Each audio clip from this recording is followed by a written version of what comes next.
सजे है कुरिया माया के वो घरवार है।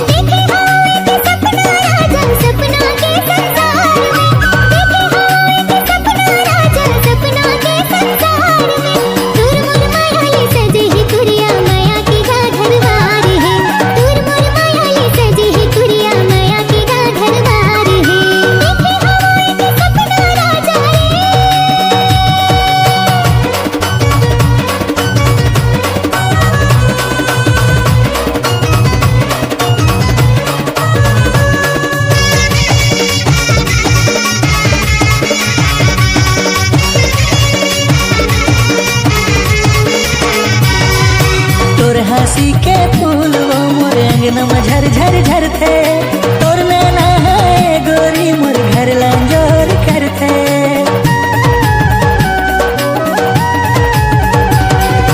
तोर पैरी हा छम छम करते मनला मोर भाते, तोर बोली हा रोज वो गोरी कोयली जैसे गाते। देखे हवा एक सपना गोरी झुल झुल हवा रात के, देखे हवा एक सपना गोरी झुल झुल हवा रात के। खाए हवन सातो क्रिया संगी जिंदगी भर के साथ के, खाए हवन सातो क्रिया संगी जिंदगी भर के साथ के।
सजे कुरिया माया के वो घरवार।